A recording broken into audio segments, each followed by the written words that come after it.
जैसे कि आप सभी जानते हैं, सच की हमेशा जीत होती है और हमारी एक छोटी सी प्रयास आप तक बड़ी खबर पहुंचाती है। तो स्वागत करते हैं आप सभी का STS न्यूज़ चैनल पर। आगे बढ़ने से पहले आप इस वीडियो को लाइक और चैनल को सब्सक्राइब जरूर कर ले और साथ में बेल आइकन भी प्रेस कर ले। चलिए बढ़ते हैं खबरों की। जी हां, G20 भारतीय अध्यक्षता के तहत महिला सशक्तिकरण पर मंत्री स्तरीय सम्मेलन गुजरात के गांधीनगर में आयोजित किया जा रहा है, जो 2 से 4 अगस्त तक चलेगा। इस 3 दिवसीय सम्मेलन की अध्यक्षता महिला और बाल विकास मंत्री स्मृति ईरानी कर रही। वहीं इस सम्मेलन को प्रधानमंत्री नरेंद्र मोदी ने वीडियो कॉन्फ्रेंसिंग के माध्यम से संबोधित किया। पीएम मोदी ने कहा है कि जब महिला सशक्त होती है तो दुनिया सशक्त होती है। मणिपुर हिंसा और दिल्ली सेवा बिल को लेकर संसद के दोनों सदनों में विपक्ष का हंगामा जारी है। सत्र के 10वें दिन बुधवार को भी दिल्ली सेवा बिल को लेकर लोकसभा में जोरदार हंगामा हुआ। लोकसभा स्पीकर ओम बिरला सदन के भीतर हंगामे की वजह से काफी नाराज है। उन्होंने सदन आने से इनकार कर दिया। ओम बिरला ने कहा कि जब तक संसद में गतिरोध खत्म नहीं हो जाता और विपक्ष हंगामा करना नहीं बंद करते, तब तक वह स्पीकर की कुर्सी पर नहीं बैठेंगे। ऐसे में ओम बिरला की जगह आंध्र प्रदेश के राजमपेट से सांसद PV मिथुन रेड्डी ने लोकसभा की कार्रवाई संभाली। पश्चिम बंगाल की मुख्यमंत्री ममता बनर्जी ने ऐलान किया है कि पूरे राज्य में एक सर्वे कराया जाएगा, जिसके तहत मदरसों का रजिस्ट्रेशन किया जाएगा। ममता ने बताया कि जो भी मदरसा सरकार के साथ रजिस्टर होना चाहते हैं वो इस सर्वे में भाग लेकर ऐसा कर सकते हैं। इसके अलावा CM ममता बनर्जी ने कहा है कि अब पश्चिम बंगाल में शब बारात और करनी पूजा के पूरे दिन की छुट्टी होगी। उन्होंने कहा है कि पश्चिम बंगाल में सबसे ज़्यादा सरकारी छुट्टियाँ होती। इस दौरान ममता ने केंद्र सरकार पर भी जमकर हमला बोला। कांग्रेस नेता राहुल गांधी ने मोदी सरनेम मामले में माफी मांगने से इनकार कर दिया। उन्होंने सुप्रीम कोर्ट में हल्फनामा दाखिल कर कहा है कि माफी मांगने का सवाल नहीं उठता। प्रथम दृष्टया से मानहानि का मामला ही नहीं बनता है। राहुल गांधी ने कहा है कि माफी मांगने का कोई कृत्य ही नहीं है। कांग्रेस नेता सुप्रीम कोर्ट में दाखिल हल्फनामे में ये बात कही। अगस्त के महीने में 2 बार सुपरमून को देखने को मिल रहा। पहला 1 अगस्त को था और दूसरा अब 30 अगस्त को होगा। ऐसे में चंद्रयान 3 और सुपरमून का खास संबंध है। 1 अगस्त को पृथ्वी की चंद्रमा से दूरी 3,57,530 किलोमीटर थी, जबकि इससे पहले 2 और 3 जुलाई को सुपरमून दिखा था। उस समय चंद्रमा की दूरी 3,61,934 किलोमीटर थी। इसके बाद चंद्रमा धरती के सबसे नजदीक 30 अगस्त को आएगा।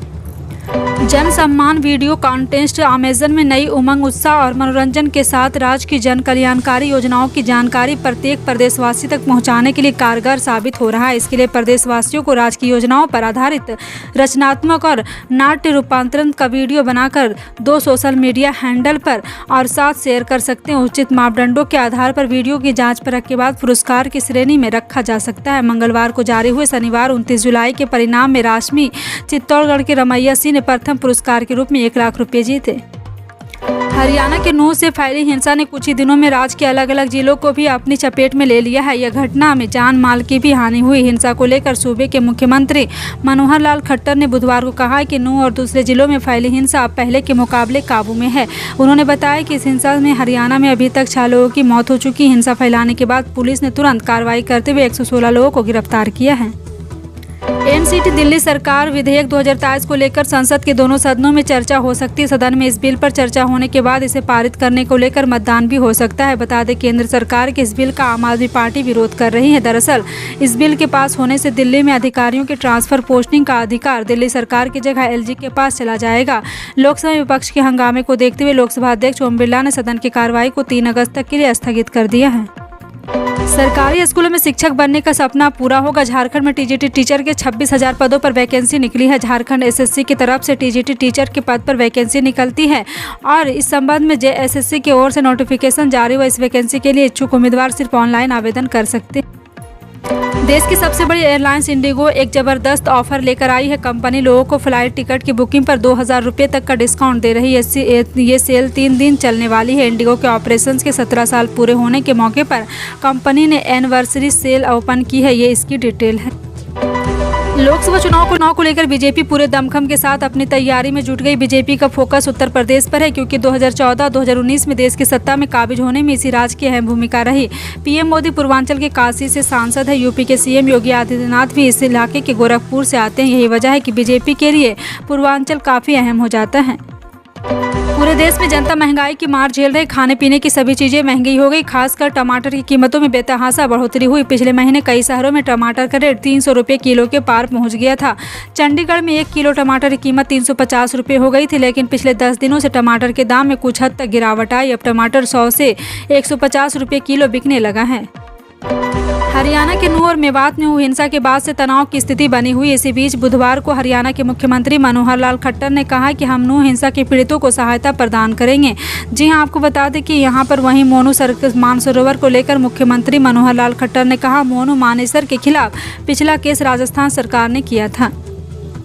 दिल्ली के अधिकारियों की ट्रांसफर पोस्टिंग से जुड़े अध्यादेश की जगह लेने वाले विधेयक पर लोकसभा में गुरुवार को चर्चा होगी। इस बीच ओडिशा के सीएम नवीन पटनायक की बीजू जनता दल और आंध्र प्रदेश के मुख्यमंत्री वाईएस जगनमोहन रेड्डी की वाईएसआर कांग्रेस पार्टी के विधेयक पर केंद्र सरकार का समर्थन करने को लेकर आम आदमी पार्टी ने कटाक्ष किया। आपके राज्यसभा सांसद राघव चड्ढा ने कहा, कुछ तो मजबूरियां रही होगी, यूं ही नहीं कोई बेवफा नहीं होता। जी करता है कि बहुत सच कहूँ, क्या करें, हौसला नहीं होता। दरअसल बीजेडी और वाईएसआर ने मंगलवार को दिल्ली सेवा अध्यादेश की जगह लेने वाले विधेयक को समर्थन देने की घोषणा की।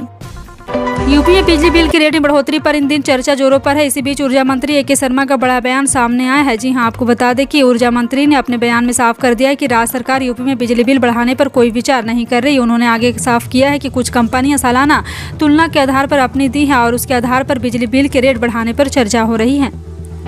अगर आप भी स्टेट बैंक ऑफ इंडिया ग्राहक है तो आपके लिए अब सिर्फ एक और बड़ी खबर है। 15 अगस्त तक स्पेशल फिक्स डिपॉजिट स्कीम अमृत कलश पर सबसे अधिक ब्याज प्राप्त कर सकते हैं। यह स्कीम पिछले कई एक्सटेंशंस के बाद 15 अगस्त को समाप्त हो रही है। इस स्कीम के तहत सामान्य ग्राहक को 7.10% सालाना ब्याज दिया जाता है। वहीं सीनियर सिटीजन को एफडी पर 7.60% का तगड़ा ब्याज दिया जाता है।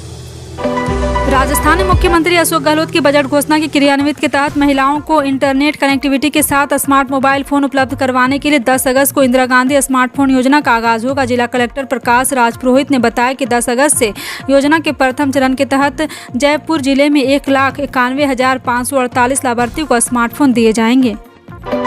छत्तीसगढ़ में सरकारी कर्मचारी को सरकार ने बड़ी सौगात दी। राज्य सरकार ने बढ़े हुए डीए-एचआरए का आदेश जारी कर दिया। वित्त विभाग ने इस आशय का आदेश जारी कर दिया। जारी आदेश में मुताबिक बढ़ा हुआ डीए-एचआरए का यह आदेश विगत 1 जुलाई से लागू होगा। छत्तीसगढ़ सरकार ने महंगाई भत्ता और गिरा भाड़ा भत्ता बढ़ाने का भी आदेश जारी कर दिया। दिल्ली में अधिकारियों के ट्रांसफर पोस्टिंग से जुड़े दिल्ली सेवा बिल के खिलाफ अरविंद केजरीवाल की मुहिम को झटका लगा। आंध्र प्रदेश की तेलुगु देशम पार्टी ने घोषणा की है कि वो संसद के दोनों सदनों में इस बिल का समर्थन करेगी। टीडीपी की लोकसभा में 3 और राज्यसभा में 1 सांसद है। डीटीपी के समर्थन से सरकार की संख्या बढ़ेगी। गौरतलब है कि एनसीटी दिल्ली विधेयक 2023 को संसद में पारित करवाने लायक संख्या सरकार के पास पहले से ही मौजूद थी। साल 2019 में पाक अधिकृत कश्मीर के बालाकोट में भारत ने एयर स्ट्राइक की थी। इस स्ट्राइक के 4 साल बाद यानी 1 अगस्त 2023 को पहली बार पाकिस्तान के पीएम शहबाज शरीफ ने भारत के साथ बातचीत करने की पेशकश की। दरअसल पाक पीएम शहबाज शरीफ मंगलवार यानी 1 अगस्त को इस्लामाबाद में पाकिस्तान खनिज शिखर सम्मेलन का उद्घाटन करने पहुंचे थे। प्रधानमंत्री किसान सम्मान निधि की 14वीं किस्त की राशि रिलीज हो चुकी, लेकिन इसके बावजूद भी कई किसान 14वीं किस्त को लेकर अभी परेशान हैं। उन किसानों का कहना है कि 7 दिन बीत जाने के बाद भी उनके खाते में अभी तक 14वीं किस्त की राशि नहीं आई है। लेकिन इन किसानों को अब परेशान होने की जरूरत नहीं। किसान भाई घर बैठे 14वीं किस्त का स्टेटस चेक कर सकते हैं। भारत दुनिया का दूसरा बड़ा उपभोक्ता बाजार है। वर्ल्ड गोल्ड काउंसिल के दूसरा अनुसार भारत के यहाँ पे घरेलू लोगों को लेकर के रिकॉर्ड ऊंची कीमतों के कारण अप्रैल-जून तिमाही के दौरान सोने की मांग 7% कमी देखी गई, जिसकी वजह से मांग घटकर 198.1 टन रह गई। इस साल देश में सोने की खरीदारी सबसे कम होने का अनुमान है, क्योंकि 2020 में कोविड-19 महामारी ने दूसरे सबसे बड़े खपत वाले देश को प्रभावित किया है। अब अग्निवीर नौकरी के साथ साथ पढ़ाई भी कर सकेंगे। Indira Gandhi national open university ने अग्निवीरों को skill based graduate degree program की पेशकश करने के लिए इंडियन आर्मी, इंडियन नेवी और इंडियन एयरफोर्स के साथ एक एएमयू पर साइन किया है। एएमयू के मुताबिक अग्निवीरों के लिए IGNOU 5 skill based graduate degree program पेश कर रहा है। यूनिवर्सिटी ने कहा है कि इससे अग्निवीरों को सर्विस के दौरान ग्रेजुएट की डिग्री प्राप्त करने में मदद मिलेगी और सर्विस के बाद उनकी रोजगार क्षमता में सुधार होगा। मेडिकल कोर्स में एडमिशन की तैयारी कर रहे हरियाणा के युवाओं के लिए अच्छी खबर है। राज्य सरकार ने प्राइवेट मेडिकल कॉलेज में एमबीबीएस और बीडीएस कोर्स की फीस तय कर दी। हरियाणा में स्थित कोई भी प्राइवेट मेडिकल कॉलेज या यूनिवर्सिटी सरकार द्वारा तय की गई फीस की दरों से ज़्यादा पैसा नहीं वसूल कर सकेगा। एक हफ्ते से अंतर्राष्ट्रीय बाजार में कच्चे तेल की कीमतों में लगातार बढ़त देखी जा रही। क्रूड ऑयल ने $85 का आंकड़ा भी पार कर लिया। अंतर्राष्ट्रीय बाजार में चल रही कच्चे तेल की कीमतों के आधार पर ही देश में पेट्रोल डीजल की कीमत तय की जाती है। ऐसे में सवाल, क्या अब देश में पेट्रोल डीजल की कीमत बढ़ोतरी की जाएगी? जी हाँ, आपको बता दें कि देश में पेट्रोल डीजल की कीमत में बस जस की तस बनी हुई है और 2 अगस्त को भी अपडेट की गई पेट्रोल डीजल की कीमत जस की तस बनी हुई थी। सर्वोच्च न्यायालय के दिशा निर्देश अनुसार ई श्रम पोर्टल पर पंजीकृत श्रमिकों को भी राष्ट्रीय खाद्य सुरक्षा अधिनियम 2013 के अंतर्गत राशन कार्ड बनाकर भारत सरकार की योजना का लाभ दिया जाएगा। यह जानकारी जिला नियंत्रक खाद्य नागरिक आपूर्ति एवं उपभोक्ता मामले नरेंद्र कुमार धीमान ने दी है। श्रमिक सोलन में खंड स्तर पर तैनात संबंधित विभागीय निरीक्षक खाद्य नागरिक आपूर्ति एवं उपभोक्ता मामले में कार्यालय संपर्क कर राशन कार्ड बना सकते हैं। फिलहाल आपका इन सभी खबरों पर क्या कहना है, कमेंट सेक्शन में टाइप करके जरूर बताएं। इसी तरह की पल पल की अपडेट जानने के लिए जुड़े हैं आप अपने NTS न्यूज़ चैनल से। मिलते हैं अगली बड़ी खबर में, तब तक के लिए जय हिंद।